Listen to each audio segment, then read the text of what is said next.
പ്രിയപ്പെട്ടവരെ, എല്ലാ ക്രിസ്ത്യാനികൾക്കും അവരുടെ ജീവിതത്തെക്കുറിച്ചും അവരുടെ വിളിയെക്കുറിച്ചുമുള്ള ഒരു ഓർമ്മപ്പെടുത്തലാണ് നവംബർ 1-ാം തീയതി സകല വിശുദ്ധരുടെയും തിരുനാൾ ദിവസം. ഓരോ ക്രിസ്ത്യാനിയും എത്തിച്ചേരേണ്ട ഒരിടമാണ് സ്വർഗമെന്ന് ഉള്ളൊരു ഓർമ്മപ്പെടുത്തൽ ഈ തിരുനാള് നമുക്ക് നൽകുന്നുണ്ട്. വെളിപാടിന്റെ പുസ്തകം 7-ാം അധ്യായം 9-ാം വാക്യത്തില് കൃത്യമായിട്ട് കർത്താവ് സ്വർഗത്ത് ഈ വിശുദ്ധരുടെ വലിയ ഗണത്തെ നമുക്ക് കാണിച്ചു തരുന്നുണ്ട്. അതിനെക്കുറിച്ച് വചനം പറയുക ഇങ്ങനെയാണ്: ഇതിനുശേഷം ഞാൻ നോക്കിയപ്പോൾ ഇത് എണ്ണി തിട്ടപ്പെടുത്താൻ ആർക്കും സാധിക്കാത്ത ഒരു വലിയ ജനക്കൂട്ടം. അവർ സകല ജനതകളിലും ഗോത്രങ്ങളിലും രാജ്യങ്ങളിലും ഭാഷകളിൽ നിന്നുള്ളവർ. അതേ പ്രിയപ്പെട്ടവരെ, വിശുദ്ധ യോഹന്നാൻ ശ്ലീഹ സ്വർഗം കാണിച്ചു കൊടുത്ത ദൈവദൂതൻ യോഹന്നാനുമായിട്ട് സ്വർഗത്തിലേക്ക് കടന്നു ചെല്ലുമ്പോൾ യോഹന്നാൻ കാണുന്ന ഒരു കാഴ്ചയാണ് ആർക്കും എണ്ണിത്തിട്ടപ്പെടുത്താൻ കഴിയാത്ത വലിയ ഒരു വിശുദ്ധ ഗണത്തിന്റെ അല്ലെങ്കിൽ വിശുദ്ധ ആത്മാക്കളുടെ വലിയൊരു കൂട്ടായ്മ. ഈ വലിയ കൂട്ടായ്മ നമ്മളെ ഓർമ്മപ്പെടുത്തുന്നത്, നമ്മൾക്കറിയാവുന്ന ആയിരക്കണക്കിന് വിശുദ്ധരുടെ പേരുകളുണ്ട്. എന്നാൽ നമുക്കറിയാൻ സാധിക്കാത്ത അനുദിനം തങ്ങളുടെ പ്രായശ്ചിത്തങ്ങൾ വഴിയും ശുദ്ധീകരണം വഴിയൊക്കെ ശുദ്ധീകരണ സ്ഥലത്തിൽ നിന്നും അതോടൊപ്പം തന്നെ ഈ ഭൂമി വിശുദ്ധിയോടുകൂടി ജീവിച്ച് ആരും അറിയാതെ സ്വർഗത്തിലേക്ക് കരയേറിയ ഒരുപാട് വിശുദ്ധ ഗണങ്ങളുണ്ട് എന്ന വെളിപാട് പുസ്തകം ഓർമ്മപ്പെടുത്തുന്നു. ലക്ഷക്കണക്കിന് വിശുദ്ധരുടെ ഒരു കൂട്ടായ്മ. ആ കൂട്ടായ്മയിലേക്ക് വിളിക്കപ്പെട്ടവനാണ് ഓരോ ക്രിസ്ത്യാനിയും എന്നുള്ള ഒരു ഓർമ്മപ്പെടുത്തൽ ഈ തിരുനാള് നമുക്ക് നൽകുന്നു.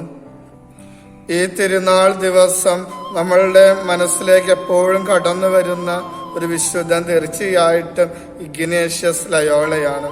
കാലിന് മുറിവേൽപ്പിക്കപ്പെട്ട് ആശുപത്രിയിലായിരിക്കുന്ന സമയത്ത് തന്റെ കരങ്ങളിലേക്ക് നൽകപ്പെട്ട വിശുദ്ധരുടെ പുസ്തകം, ആ പുസ്തകം വായിച്ചിട്ട് ഇഗ്നേഷ്യസ് തന്നോട് തന്നെ ചോദിക്കുന്നൊരു ചോദ്യമുണ്ട്. ഇഗ്നേഷ്യസ് ലയോള, അവനും അവൾക്കും ഒരു വിശുദ്ധനും വിശുദ്ധയുമാകാമെങ്കിൽ എന്തുകൊണ്ട് എനിക്കൊരു വിശുദ്ധന് ആയിക്കൂടാ? സകല വിശുദ്ധരുടെയും ഓരോ തിരുനാളും നമ്മൾ ഓർമ്മപ്പെടുത്തേണ്ടത് ഇത് തന്നെയാണ്. അവർക്കൊക്കെ വിശുദ്ധരാകാമെങ്കിൽ എന്തുകൊണ്ട് എനിക്കും ഒരു വിശുദ്ധൻ ആയിക്കൂടാ? അതിലേക്കുള്ളൊരു വിളിയാണ് ഒരു ക്രിസ്ത്യാനിയുടെയും വിളി. അതുകൊണ്ട് തന്നെയാണ് പൗലോസ്ലീഹ പറയുക, നിങ്ങളെ വിളിച്ചിരിക്കുന്നത് അശുദ്ധിയിലേക്കല്ല വിശുദ്ധിയിലേക്കാണ്. ഈശോ തന്നെ തന്റെ അപ്പോസ്തലന്മാരെ ചേർത്ത് നിർത്തി പറയും, എന്റെ സ്വർഗസ്ഥനായ പിതാവ് പരിശുദ്ധനായിരിക്കുന്നത് പോലെ നിങ്ങളും പരിശുദ്ധരായിരിക്കുക. ഇനി വീണ്ടും വചനത്തിലൂടെ കടന്നു പോകുമ്പോൾ ആദിമ ക്രൈസ്തവ സഭകളെ, അവിടെയുള്ള മനുഷ്യരെയൊക്കെ മറ്റുള്ളവർ അഭിസംബോധന ചെയ്തിരുന്നത് വിശുദ്ധരെന്നായിരുന്നു. കാരണം അവർക്ക് ഒറ്റ ലക്ഷ്യമേയുള്ള ഈ ഭൂമിയല്ല, അതിനേക്കാൾ ഉപരിയായിട്ട് തങ്ങൾക്ക് ഒരു സ്വർഗമുണ്ടെന്നുള്ള ലക്ഷ്യം, അതിനുവേണ്ടി ജീവിതത്തെ ക്രമീകരിച്ച് ജീവിതത്തെ സ്വയം വിശുദ്ധീകരിച്ച് ജീവിച്ചവരായിരുന്നു ഈ ആദിമ സഭയിലെ വിശുദ്ധര്. പ്രിയപ്പെട്ടവരെ, ഈ അടുത്ത കാലത്ത് കേട്ട ഒരു കുഞ്ഞു വിശുദ്ധനെ കുറിച്ച് നമുക്കറിയാം. വിശുദ്ധ കാർലോ അക്വറ്റസി. ഈ കാർലോ അക്വറ്റസിയുടെ ജീവിതം നമുക്കൊക്കെ ഇന്നും പ്രചോദനം നൽകുന്നതാണ്. ഈ ആധുനിക നൂറ്റാണ്ടിലും നമുക്കും പരിശുദ്ധരായിട്ട് ജീവിക്കാൻ സാധിക്കും.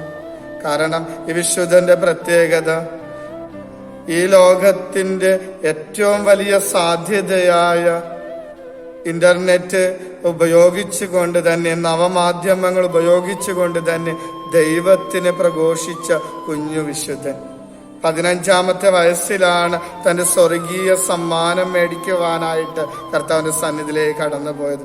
വലിയ കാര്യങ്ങളൊന്നുമല്ല ഈ കുഞ്ഞു വിശുദ്ധൻ ചെയ്തത്. തനിക്ക് ലഭിച്ച ആ ദിവ്യകാരുണ്യത്തോടുള്ള വലിയ സ്നേഹം, അത് മറ്റുള്ളവർക്ക് പകർന്നു കൊടുക്കുവാനായിട്ട് തനിക്കറിയാവുന്ന ഒരു മാർഗം ഈ കൊച്ചു വിശുദ്ധൻ സ്വീകരിച്ചു. അത് ഒരുപാട് അത്ഭുതമായിട്ട് കർത്താവ് മാറ്റിക്കൊടുക്കുന്നുണ്ട്. ദിവ്യകാരുണ്യ അത്ഭുതങ്ങളെ കുറിച്ചുള്ള പഠനങ്ങളും കൊച്ചു കൊച്ചു വീഡിയോകളും ചേർത്ത് വെച്ച് യൂട്യൂബ് വെബ്സൈറ്റ് തുടങ്ങുകയും ലോകം മുഴുവനും ഈ വെബ്സൈറ്റിന്റെ ഈ ദിവ്യകാരുണ്യത്തോടുള്ള ഭക്തി പ്രചരിപ്പിക്കുകയും ചെയ്ത ഈ കുഞ്ഞു വിശുദ്ധൻ.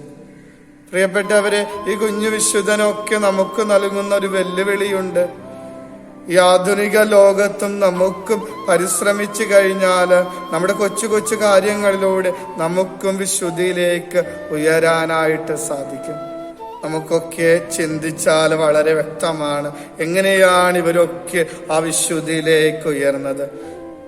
കാരണം പലരും പല രീതിയിലാണ് തങ്ങളുടെ ആ ദൈവിക പദ്ധതി തങ്ങളുടെ ജീവിതത്തിൽ പൂർത്തീകരിച്ച് വിശുദ്ധ പദവിയിലേക്ക് ഉയർന്നത്. ചില മനുഷ്യര് ഒറ്റയ്ക്ക് ഏകാന്തതയില് മരുഭൂമി പ്രാർത്ഥിച്ച് വിശുദ്ധിയിലേക്ക് ഉയർന്നു.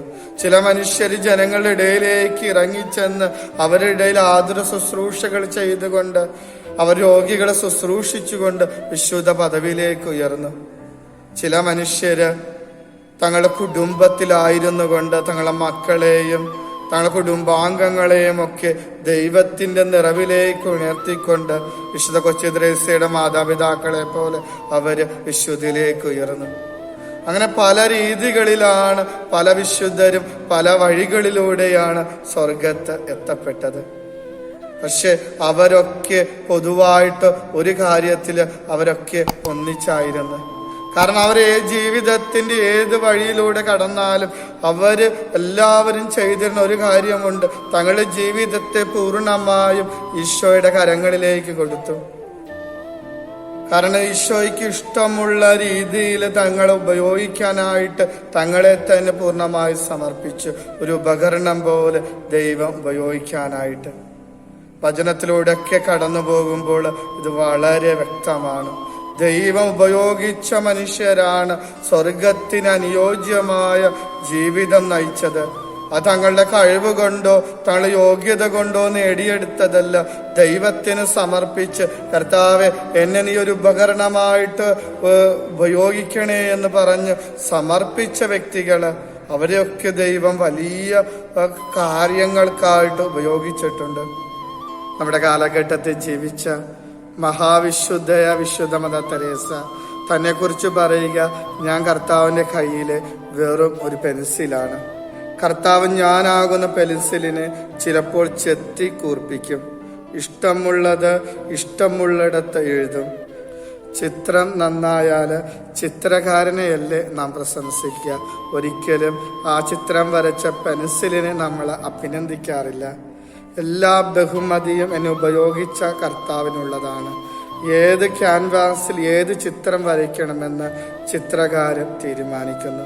ഞാൻ എന്നെ തന്നെ ദൈവകരങ്ങളിൽ പൂർണ്ണമായിട്ട് വിട്ടുകൊടുക്കും.